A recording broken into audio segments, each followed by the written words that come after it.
everyone. My name is Lilia Terzieva, and on behalf of the Breda University of Applied Sciences team, the Netherlands, and on behalf of the InnovaT project and the European trainers, I would like to welcome you to the first of the exploratory workshops of the 6 workshop series we are going to have for you. Welcome. Today we have a workshop on teaching as facilitation and design, which will be hosted by my colleague Stifani Herpich, whom I'm going to give the floor just in a minute from now. 2 logistics questions. First one of which we already mentioned to some of you, so please bear with the repetition. For you to follow this workshop in Spanish or English, please go to the bar of Zoom, and there you see the button which says interpretation. There you are able to choose either English or Spanish. And from then on, our lovely simultaneous interpreters will be sharing everything we talk about in the language of your preference. Whenever you ask a question, make sure you ask the question in the very same language that you're following this workshop into. And second, and very important aspect for these logistics is the name that you have with which you will be seeing one another. Please use the abbreviation of your university together with your name, the way you would like to be called. So please kindly do that. And with that, I would like to give the floor to Stifani to continue to the content. Thank you. Thank you, Lilia. Hello, everyone. Thank you for joining today. My name is Stifani, and I am working currently at the Breda University of Applied Sciences, and I live in the Netherlands. But I am, my origins are much closer because I'm from Brazil.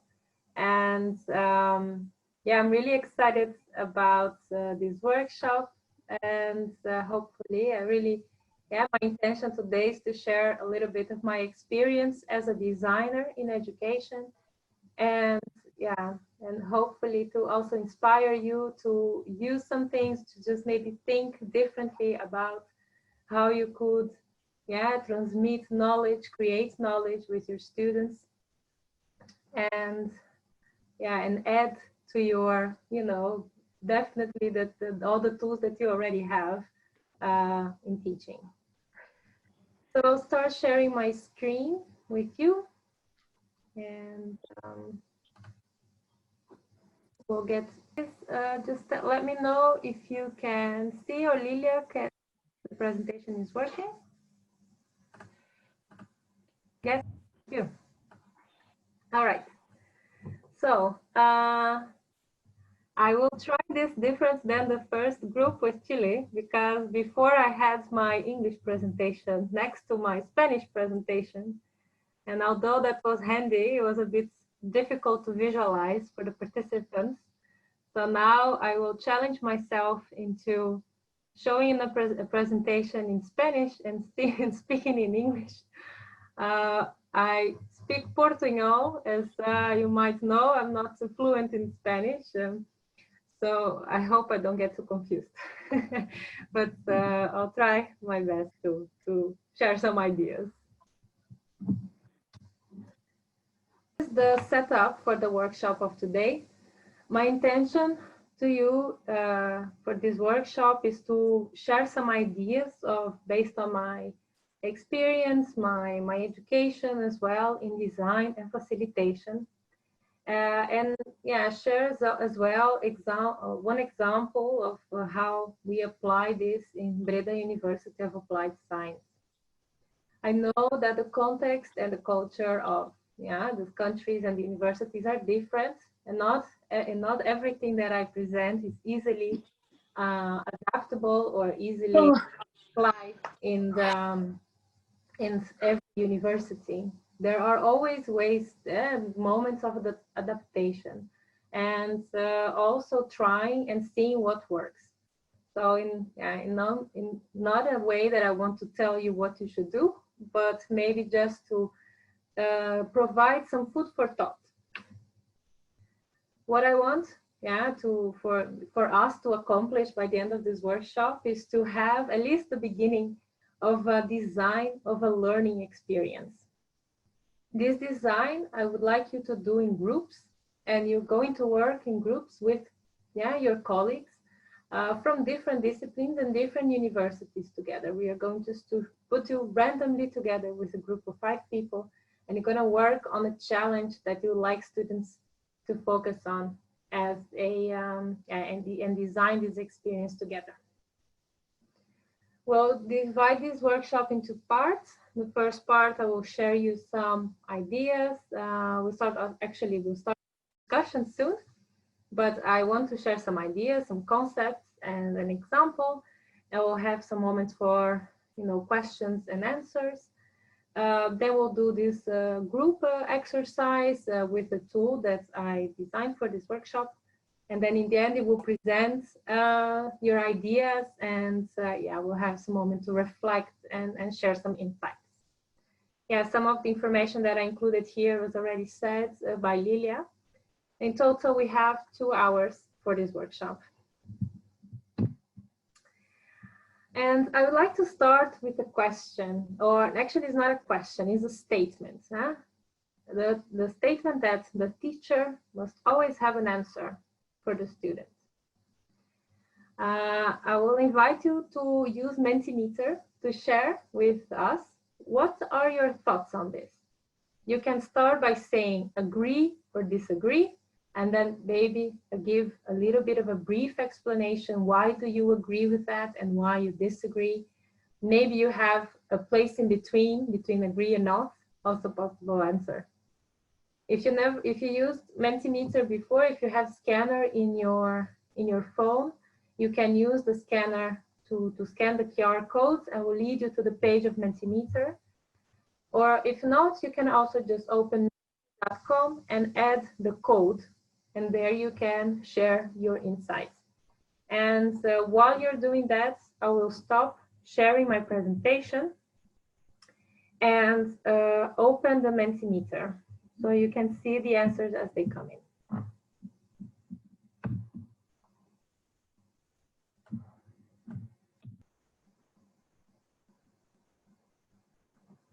Okay, I'm reading the answers here. I see that this group is a bit in between, not always, right? And I agree as well that we always have something to learn. Even if we are experts in a topic, there's always things to learn. And I guess also in this current environment, when things are uncertain and difficult and challenging, we always find out that we can learn more. There are things that we need to discover, not because this knowledge was already there. Maybe this knowledge was never there. Never we were in a pandemic, maybe in our generation, a pandemic like we have today, and we need to create new things, create new knowledge.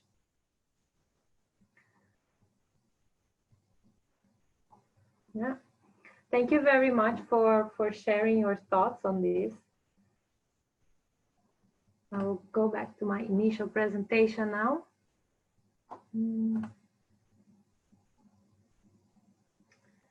Yeah, and I see that sometimes I think even for students is this idea, students expect the teacher to have the answer.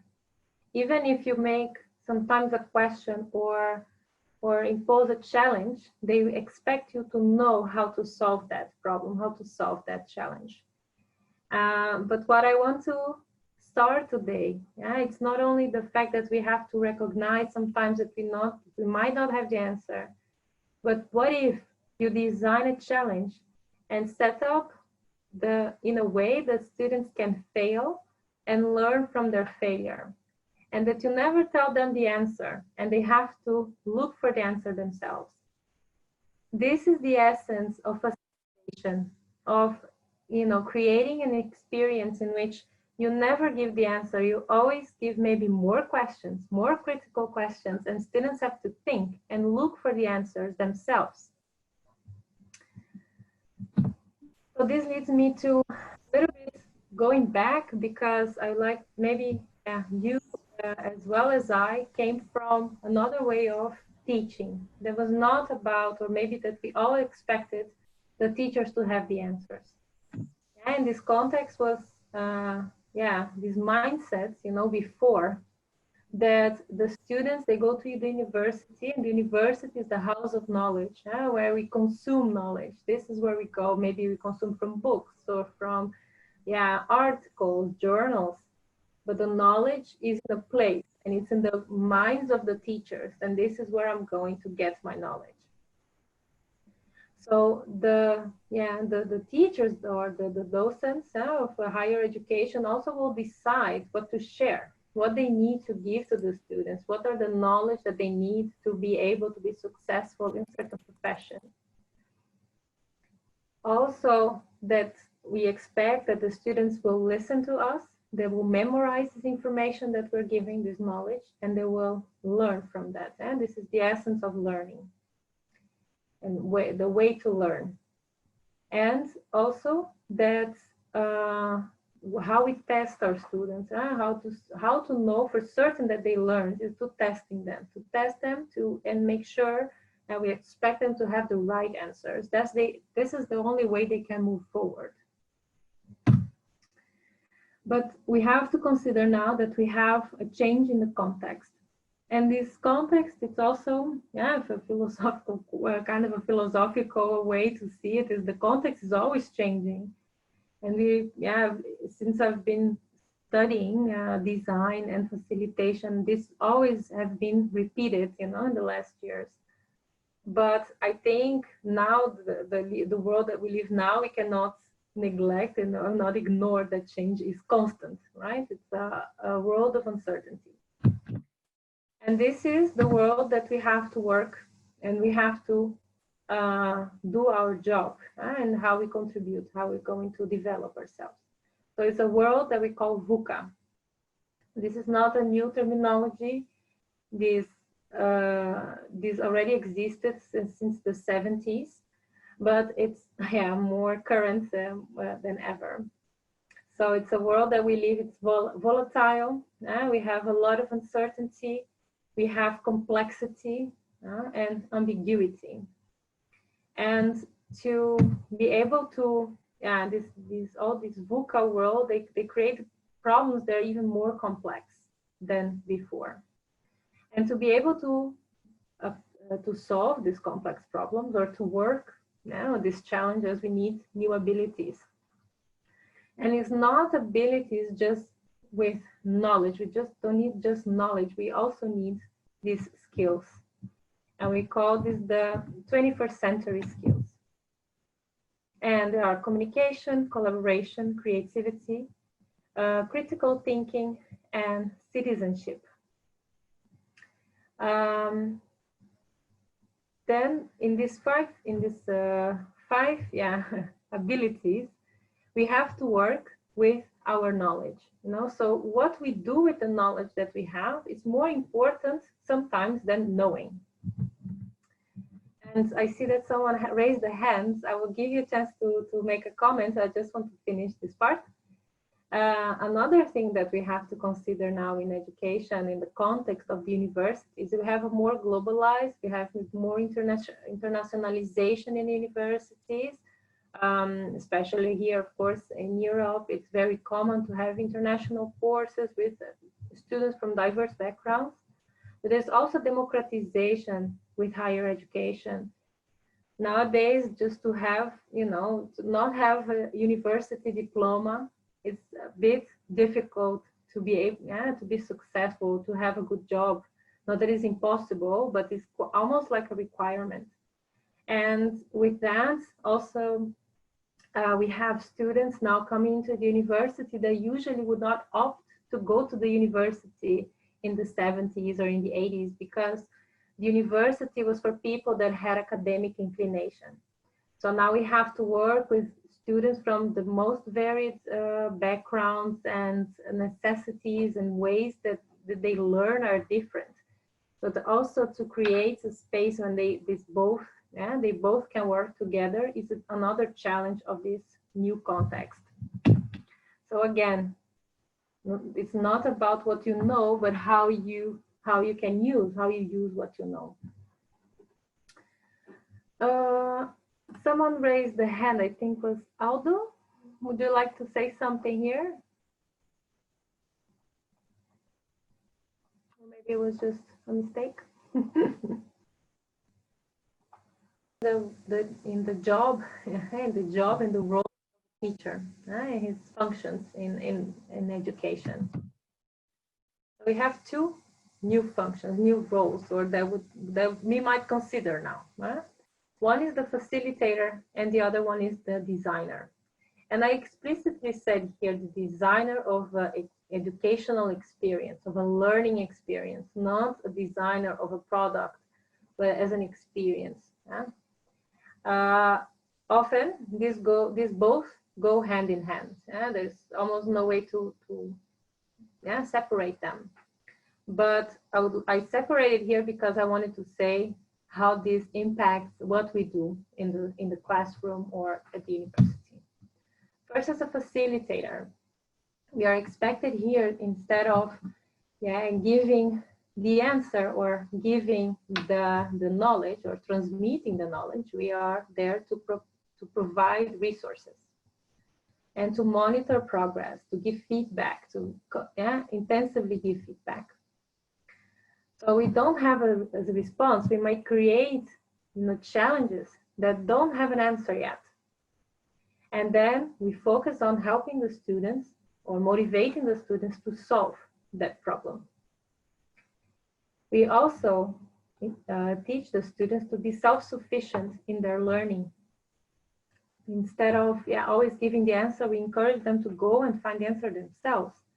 And if you consider that whatever you learn today, in 1 year or two, becomes obsolete, we need to be resilient. We need to be able to learn again and again and be able to look for the information and go together, maybe collaborate with others into finding solutions. So again, here the skills of learning and communicating and working together become very essential. And this is what a facilitator needs. He works the environment to help these two to come together.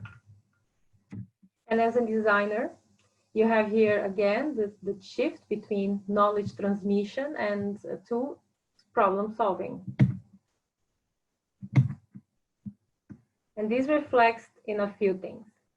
First, the fact that knowledge is accessible, right? It's everywhere. We don't have, it's not only in the mind of the teacher. It's, in the books, in internet, we have, great amounts of information now. So just focusing on the process of learning is a little bit more the priority than before. You, as well as a teacher, you create a space for experimentation, and you also encourage students to experiment and make mistakes. Because I don't know if you agree with me, hopefully yes, that maybe you have experienced this before. Make a mistake, that's what gets stuck with us. The learning from making a mistake is usually more efficient than learning from making something right. So encourage students to fail and learn from mistakes and try again and fail, and as many times. It's something that should be praised and not. And here we also, again, focusing on applying knowledge and creating knowledge. So creating challenges that students don't know the answer, that the teacher doesn't know the answer, to really start creating new knowledge together. And especially as a designer, in this context, what I want to say is that you can involve community in this, and think about a global or a local problem or a local issue in the city that students can work on. This problem, it can be relevant for themselves, can be relevant for the community. It is also encouraging learning as a community. So it's not learning just in the university, but learning outside the university with the community, sharing knowledge and helping develop that community. And this gives purpose. This gives purpose to students. And there is, of course, a positive side, which when students see purpose, they also will be more motivated and more disciplined. But also there's a downside sometimes, because some students will be that is usually when they are focused on getting an A, getting the best grade, they'll feel very uncomfortable with uncertainty, with not knowing where to focus on. Yeah, because they need that, they want to know, why am I doing this? Why is the outcome? What answer I have to give to get a pass, to get an A? So this can be also, you have to learn how to manage that. And in this, I want to bring a little bit of a myth and the reality of design thinking, because design thinking is not a solution to this or to create, but it's a proposal that I want to make for you.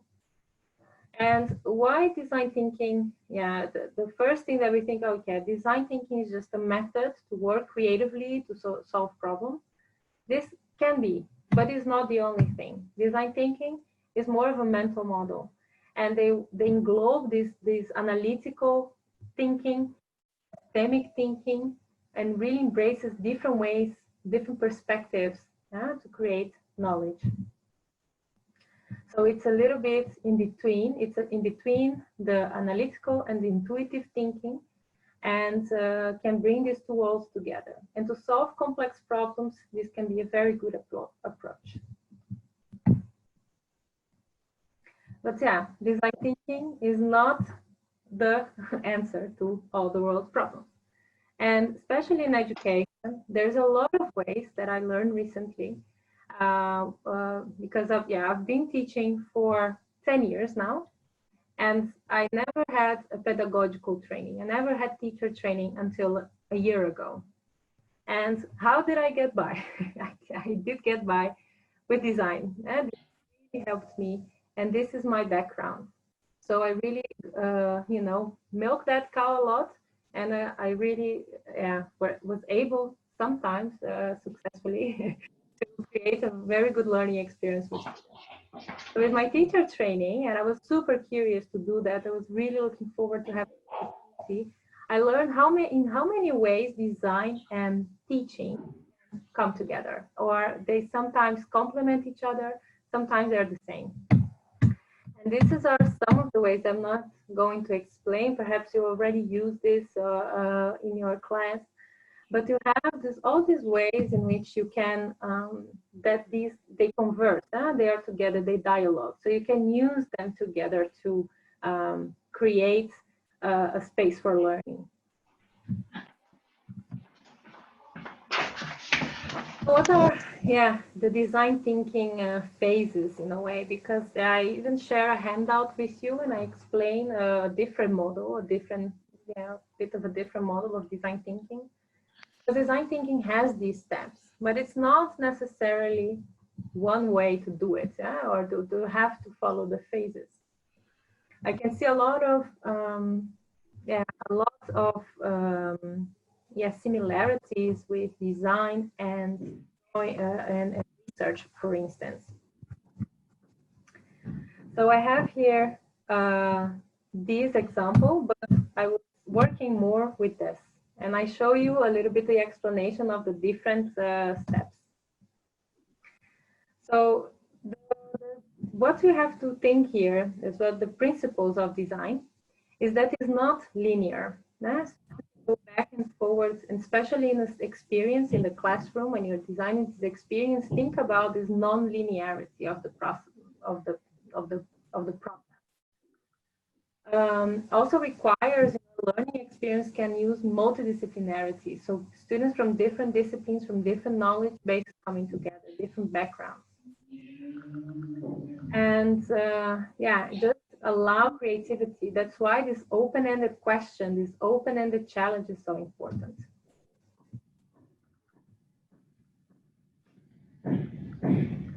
But this process can also be very messy. Every design process, every learning experience can be chaotic when you don't have exactly the right answer in the end. And this uncertainty and this chaos can bring a lot of confusion to teachers and students alike. So it's important that you learn how to manage, or that we manage expectations in students and in ourselves as well. And how to design a creative experience. First of all, to design a learning experience, you have to start with an open challenge. So you're going to see here now a lot of similarities with problem-based learning, in which you have to define this challenge. That is, there's no answer in between the lines. There's no way you know beforehand what will be the outcome. And you start with defining the measures of success. However, measures of success can also change with open challenges, with this blue sky kind of project. You must also define the limitations and be very clear about what is the challenge. And it's also a critical point of the synthesis, right? When you navigate the amount of information, when you give an open challenge, in which you can analyze problem from different perspectives, you start as a sea of possibilities, opportunities, perspectives, and this also generates a new insights around the problem and sometimes what is behind that problem. So how, instead of trying to fix something, you start to think of reframing the challenge into an opportunity, right, instead of a problem. And this is also very interesting insight students can have, and this also impacts a lot in the success measures of the challenge itself. Yeah? And the only thing I guess in the ideation, it already kind of focuses on the campaign, which I would possibly put in the challenge itself. So because the campaign could also be an insight that the students have if you ask them to work on creating awareness and creating awareness around volunteering for firefighters. They could also get into that conclusion that a campaign is a good way to do it, but could also be other means. So I think having here a little bit more open could also help to have maybe more creativity into this phase. But overall, it was really nice to see that you went very good into every activity. But would you work maybe you would work in groups, or students would do this more as individual assignments? Would that be someone to maybe work with the group, or maybe a commissioner, or different? Have you? Maybe just questions, not really expecting an answer, but also things you could consider. It seems quite simple sometimes to think, okay, how many people would be in this group, and how would you put students together? What kind of different backgrounds they would have? This also can be considered when facilitating. So also grouping people randomly, if you don't know the student's background, it's also a possibility. But when you facilitate, you may also consider what are their backgrounds and how they can work together, how they can complement each other. So that's also a way to facilitate sometimes and create some diversity in the group, in which you can analyze problem from different perspectives. You start as a sea of possibilities, opportunities, perspectives, and this also generates a new insights around the problem and sometimes what is behind that problem. So how, instead of trying to fix something, you start to think of reframing the challenge into an opportunity, right, instead of a problem. And this is also very interesting insight students can have, and this also impacts a lot in the success measures of the challenge itself. Yeah? And the only thing I guess in the ideation, it already kind of focuses on the campaign, which I would possibly put in the challenge itself. So because the campaign could also be an insight that the students have if you ask them to work on creating awareness and creating awareness around volunteering for firefighters. They could also get into that conclusion that a campaign is a good way to do it, but could also be other means. So I think having here a little bit more open could also help to have more, maybe more creativity into this phase.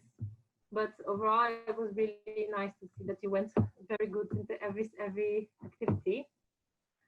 Any thoughts on the facilitation from the group?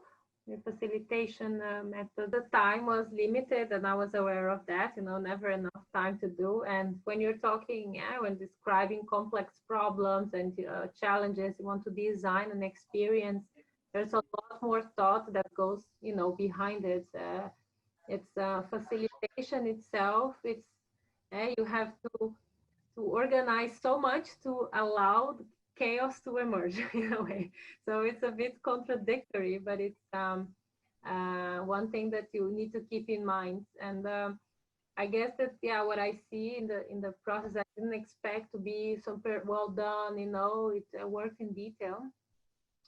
Like one tip that I can give, you know, to the groups is that you always think about an activity and reflect on what you want the students to show about that activity.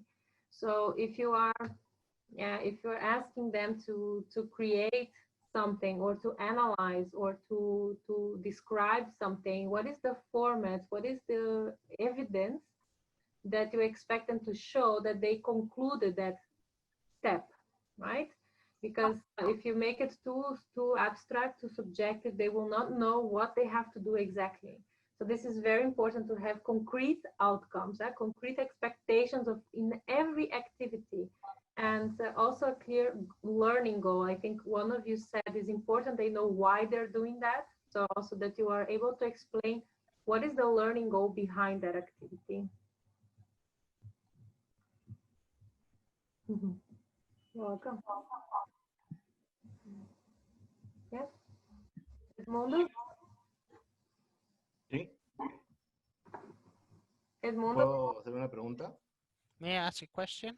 Yeah, sure. Sí. A ver, hago el entorno de la pregunta primero. Estamos en un... Let me put a context. Most of us, probably I am assuming, we have virtual live classes. Second question is the natural trend of students today. I don't know whether it happens in the other universities. Edmundo. Les decía que I was telling that the natural trend, it seems not in students, but people in general, is to turn their camera off during the educational interaction. My question is the following. This is an experience I've lived within the last 6 months. What's going on with students? When you present a dynamic of group participation with virtual tools where they... In a way, kind of experiencing that. Also myself in online interaction with students, with online classes. I think there are a couple of things that happen. One of them that it's more like the physical part is being connected on camera. It's more tiring. Maybe you also realize that it's tiring to be with your camera on all the time. So I think in a way, when you turn off the camera, you can relax a bit, you know, it feels like you always have to be like this and look into the camera, and this requires a lot of focus and attention. So I think it's a way to relax, but to create more more interaction, I think we're all working on that. We have meetings in our university. We are discussing things that we do that are helping or not helping. And we started, I think, in the beginning of the pandemic, when we turned everything online. We gave we were concerned about the Microsoft Teams to be able to support, you know, all the cameras on and stuff like that. So everything was turned off. Now we have, since back from holidays, we have a rule, you know, cameras always on.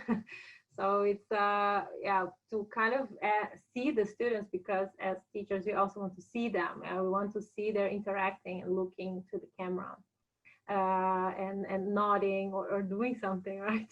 That they are there, they're not just maybe doing something else. But I think to have also moments in which you can talk a little bit and then ask for them to participate, ask interaction. There are features in at least MS Teams. I don't know if we're using that, that you can put students in the spotlight. You can ask them to answer something. You can ask direct questions more frequently. So if they are not there, yeah, you can just like, could you give me an example? Could you, tell me something like that? You can use other tools like Kahoot, which is online tools, or Mentimeter. They can also, if they don't feel comfortable about saying something out loud, they can still participate in the lecture. But yeah, there's some ways, but group work also can go in smaller groups. If you use Zoom, you can have pairs, you can have groups of 4 or 5 working together, coming back, presenting a little bit as a normal classroom. I don't know if that helps you in any way, if there's something different that you were expecting.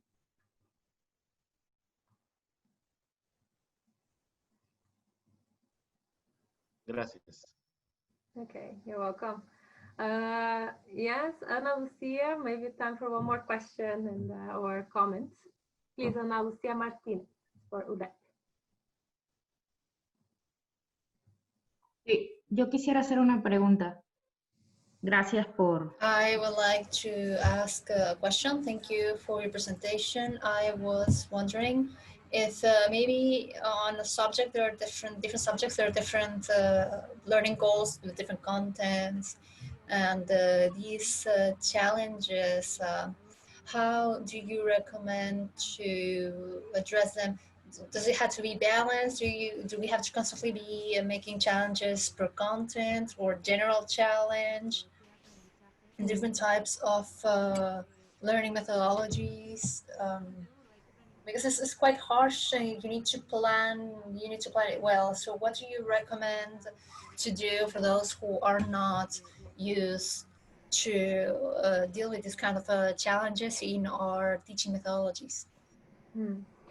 Yeah, I think that's a very good question, because